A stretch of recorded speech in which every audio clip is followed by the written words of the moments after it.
নমস্কার বন্ধুরা, কেমন আছেন সবাই? আশা করছি সবাই খুব খুব ভালো আছেন, সুস্থ আছেন। আমরাও সবাই খুব ভালো আছি। এখন আমি আপনাদের সাথে শেয়ার করছি এ মাসে যে বাজার হাট করেছিলাম টুকিটাকি জিনিসপত্র, তো সেগুলোই শেয়ার করছি। গত মাসে বেশ অনেকটা পরিমাণে সব কিছু বাজার হাট করা হয়েছিল, তাই মোটামুটি এ মাসটাও চলে যাবে মশলাপাতি আর কি। তো সেই জন্য খুব একটা মশলাপাতির বাজার হয়নি, আর টুকিটাকি যেগুলো লাগবে সেগুলোই নেওয়া হয়েছে। আর গরমের ছুটি শেষ, রাহি স্কুলও খুলে যাবে, তাই প্রত্যেক দিন স্কুলে কিছু স্ন্যাক্স পাঠানোর জন্য বিশেষ করে ওই কারণেই বাজারটা করা। তাই টুকিটাকি জিনিসপত্র কেনা হয়েছে, ভাবলাম আপনাদের সাথে একটু শেয়ার করি। প্রত্যেক মাসের বাজার আসলে প্রত্যেক মাসেই করা হয়, তো গত মাসে আর কি একটু করে নিয়েছিলাম, তো এই মাসে সেই কারণে অনেকটা করে রয়েছে, তাই আর করলাম না। তবে মাঝখানে যদি টুকিটাকি কিছু শেষ হয়ে যায় তখন আর কি আবার অল্প একটু করে নেব। একদমই কাছে মার্কেট, তাই খুব একটা অসুবিধে হয় না। তো সব কিছু মোটামুটি আমি এখানে সাজিয়ে গুছিয়ে নিয়েছি। একটা একটা করে বার করতে অসুবিধে হচ্ছিল ওইভাবে ক্যামেরাতে দেখাতে, তাই সব কিছু একেবারে এই যে গুছিয়ে আপনাদের সাথে শেয়ার করলাম এই মাসের বাজারটা। তবে হ্যাঁ, বাজারটা কিন্তু করা হয়েছে একেবারে মাসের শুরুতে নয়, ওই 9-10 তারিখের দিকে করা হয়েছিল। আর এখানে এই যে বিস্কিটটা এখন দেখাচ্ছি, এটা অসাধারণ খেতে, চায়ের সাথে ভীষণই ভালো লাগে। আর এই যে আমার ডায়েটের জন্য একটু মাখনাও নিয়েছি। তো চলুন এই বাজারপাতিগুলো তুলে ফেলি, তারপরে দারুণ একটা রেসিপি শেয়ার করব। ওদিকে বাজারপাতি সব কিছু গুছিয়ে গাছিয়ে তুলতে বেশ অনেকটা পরিমাণে সময় লাগলো। তো এদিকে হচ্ছে আমি মার্কেট থেকে নিয়ে এসেছিলাম মেথি শাক। আমি এই মেথি শাকের পরোটা অনেকের মুখে শুনেছি, সবাই বলে ভীষণ ভালো লাগে। তো আমি ভাবলাম কি একটিবার বানিয়ে দেখি সত্যিই কেমন লাগে, আমি আগে কখনোই খাইনি। তো মেথি শাকের এই যে আটিটা দেখতে পাচ্ছেন, এটা মাত্র 20 টাকা দাম নিয়েছে। তো নিয়ে আসার পরে এই যে সব পাতাগুলো আমি ছাড়িয়ে নিলাম, ডাঁটিগুলো ফেলে দিয়েছি। তো দেওয়ার পর 5 থেকে 6 বার খুব ভালো করে ধুয়ে নিয়েছি। তারপর এখানে 1 বাটি আটা, ঠিক তার অর্ধেকের অর্ধেক একটু বেসন, তারপর দিচ্ছি পরিমাণ মতো নুন। তো নুনটা আমি একেবারেই দিয়ে দিচ্ছি।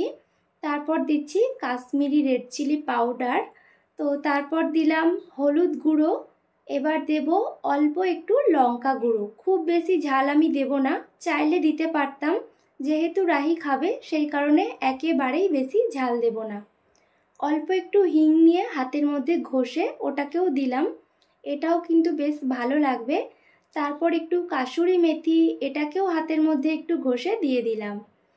তো তারপর দিচ্ছি দেখুন এখানে এই যে আদা রসুন একটু বাটা, এটা কেউ চাইলে দিতেও পারেন নাও পারেন, আমার এটা বেশ ভালো লাগে তাই আমি দিলাম। তারপর পরিমাণ মতো ওই যে একই চামচের 2 চামচ সাদা তেলও দিয়ে দিলাম।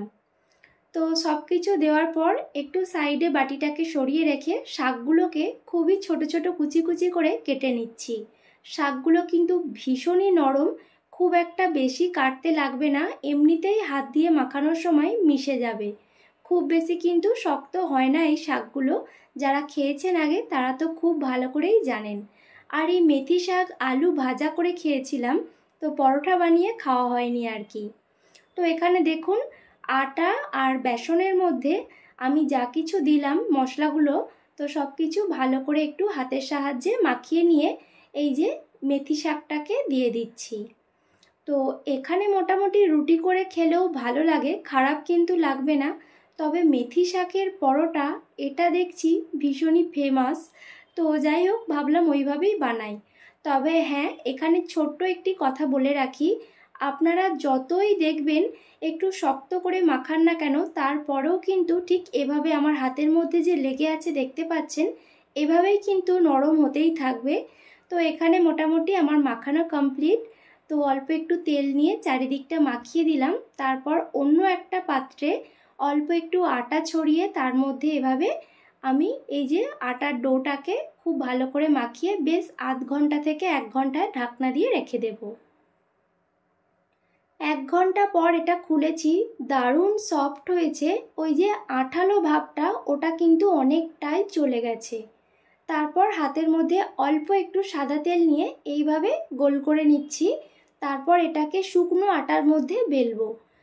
তেল দিয়ে বেললে কি হবে, অনেকটা পরিমাণে আটকিয়ে যাবে, তো সেই জন্য একটু শুকনো আটার সাহায্যে আমি এটাকে পাতলা করে বেলবো।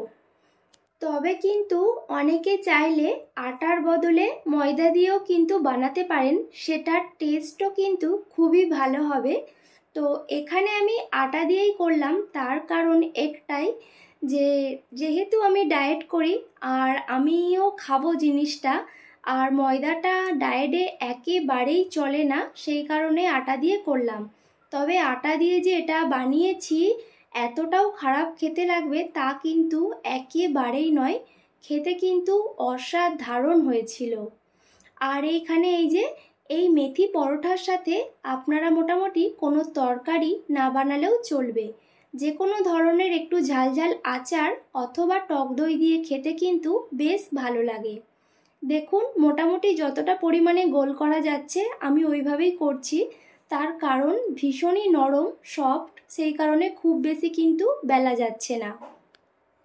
আপনাদের সাথে মোটামুটি আমি রেগুলার টুকিটাকি যে কাজকর্ম নয়তো বা আমার রোজকারের রান্নাবান্না এই সব কিছুই শেয়ার করি।